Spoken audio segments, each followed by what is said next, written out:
সবাইকে আন্তরিক শুভেচ্ছা। আজকে কিছু বলার সুযোগ করে দেওয়ার জন্য আমি ধন্যবাদ জানাচ্ছি। প্রথমে ধন্যবাদ জ্ঞাপন করতে চাই খুলনা বিশ্ববিদ্যালয়ের মাননীয় vice chancellor sir professor Mohammad Afruzzaman Sarkar স্যারকে মেধাবীদের স্বীকৃতি স্বরূপ এই অনুষ্ঠান আয়োজনের জন্য এবং স্যারের থেকে আমাদের প্রত্যাশা অনেক। আমরা বিশ্বাস করি খুলনা বিশ্ববিদ্যালয় তার নেতৃত্বে এটার কমিটিকে স্থায়ী ক্যাম্পাস করে এবং খুলনা বিশ্ববিদ্যালয়ের প্রথম বছর একজন শিক্ষার্থী হিসেবে তারা প্রাপ্তি আমাদের সিদ্ধান্তে আমাদের গর্বের এবং সম্মানের এবং এই অর্জন আমার একই নয়, আমার শ্রদ্ধেয় শিক্ষক মন্ডলী এবং আমার পরিবারের প্রতি আমি গর্ব কৃতজ্ঞ। আজকে যাদের জন্য এই আয়োজন আমি তাদের জন্য কিছু পরামর্শ দিতে চাই। হচ্ছে ভালো ফলাফল করার জন্য মেধাবী হওয়া ভালো, কিন্তু ধারাবাহিকতা বজায় রাখা জরুরি। কেননা ছোট ছোট পরিশ্রম এক সময় বড় অর্জনের দিকে আমাদের এগিয়ে নিয়ে যায়।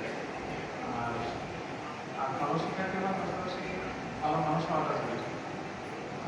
আর যে কোনো সিদ্ধান্ত গ্রহণ করার ক্ষেত্রে অব্যবসার ভেবে রাখা প্রথম কাজ হবে।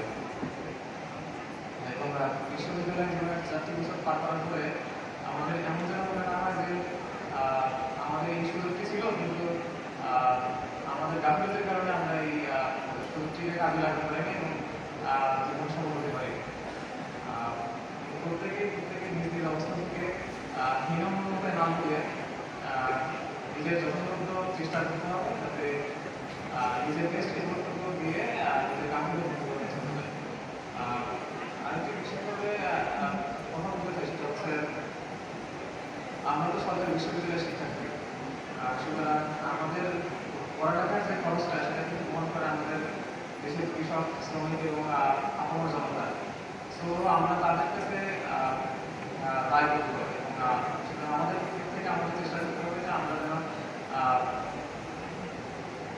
এই দেশের প্রতি এবং দেশের মানুষের প্রতি আমাদের নিজ থেকে যে কর্তব্যগুলো থাকে ওগুলো যেন আমরা পালন করি। সবশেষে নবীনের জন্য অনেক শুভকামনা এবং ভবিষ্যতের সাফল্যের মধ্যে ভবিষ্যৎ কামনা করছি এবং খুলনা বিশ্ববিদ্যালয়ের এগিয়ে যাক জ্ঞান, গবেষণা ও কৃষির উৎকর্ষের পথে। সবাইকে আবারও ধন্যবাদ জানিয়ে আমি আমার সংক্ষিপ্ত বক্তব্য শেষ করছি। আল্লাহ।